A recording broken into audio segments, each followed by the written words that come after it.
Kia ora mai tātou, tēnā tātou katoa. Members, the House has resumed. We come. The committee last considered this bill. The committee had given leave for all provisions to be taken as one question. Chris Hipkins had the call and he has 4 minutes remaining if he so wishes. Does any other member seek a call? I call Adrian Rurahui. Tēnā koe, Mr Chair, ka nui te mai atu kia au koe I tēnei rā.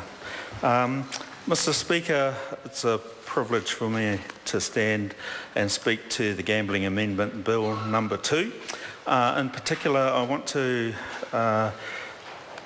speak to clause 54, which inserts the new clause 115A, the duty on grant recipient. I think that it's my overall view is that this bill is a good bill. It addresses a number of issues around minimising gambling harm, but it also addresses other issues as well, and this is the one that I wanted to start off with. I think it's important that the Act is amended,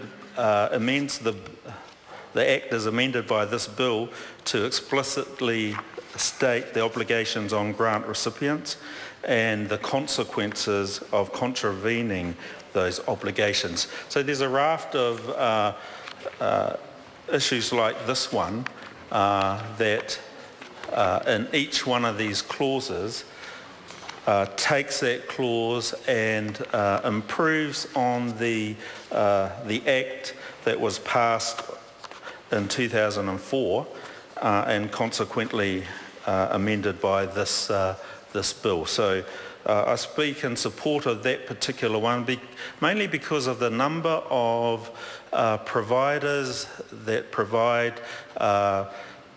services for those people who present with gambling problems. And from their perspective, one of the good things about this gambling, although they would say to me that they were against this type of gambling, but the one ray of hope is that funds are redistributed to the community. From there, in my point of view, it would be far better for those funds to stay in the pockets of those people who have lost it, because to distribute those funds is actually distributing money that has actually been lost. So the loss of those funds can in some part be returned to the community, but it's really important that when it is returned to those grant recipients, that it's used in the way that it was intended for. And I've heard too many stories about how certain grants to certain recipients have not been used in the way they were intended. So this is a good thing because it explicitly states that, and it states what the consequences of contravening those obligations. In clause 82, the insertion of the new clause, duty to assist problem gamblers, that it's an ongoing concern that exists.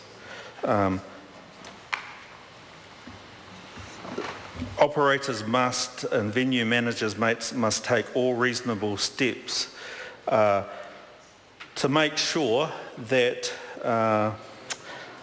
they are following up with problem gamblers that are presenting on a regular basis. And so it's not good enough to just approach them once and think that by giving them information about problem gambling, that they've done their duty. In this instance, they haven't, because if that person comes back again on a number of occasions and they just sit back and think to themselves, well, I've done my bit, I've told them about it, well, it's not good enough. And so this new clause addresses that issue. And I think it's important because providers have also told me that the people that present to them as clients are mostly self-referred or referred by family. They have very few clients, problem gamblers, that are referred to them through the venue managers and the operators. And I think that this clause here is really important because it potentially addresses that issue where the responsibility on the venue manager is much more enhanced to the point that they... Mr. Chair?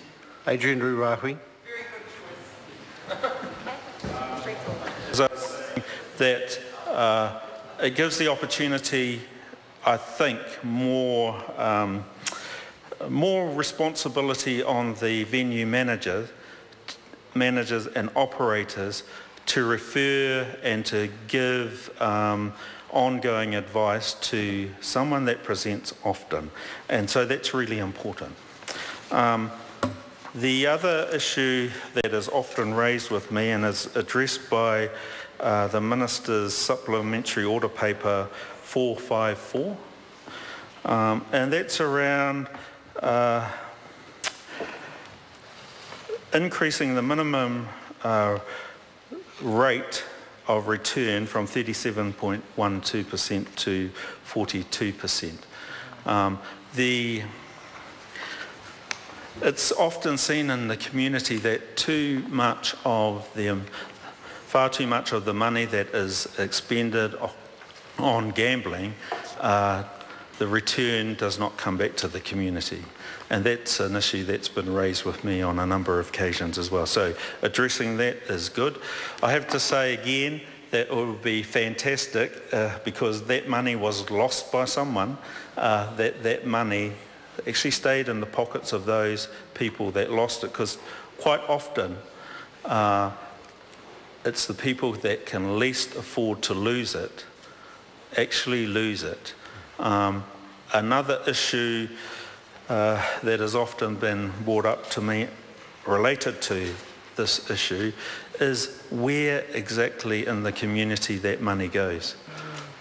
And I think that too often that it is lost in one part of the community, as I said earlier, in a part of the community that can least afford to lose it, and then distributed to recipients in an area that can, maybe doesn't really need that kind of, to be the recipient of that kind of money.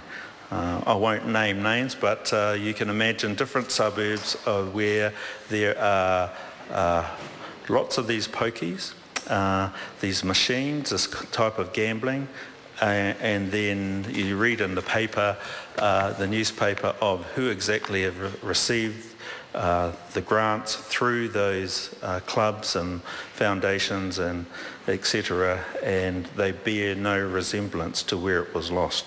I think my overall impression of this amendment bill is a good one.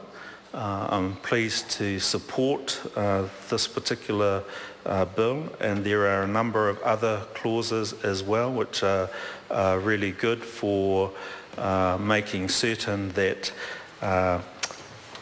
gambling harm is minimised. But I think there's more work to be done, and that's probably why we've got a third amendment coming through the House.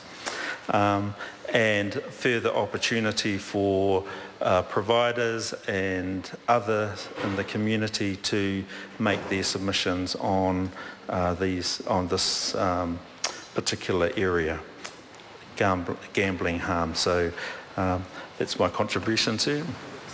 I call Clayton Mitchell.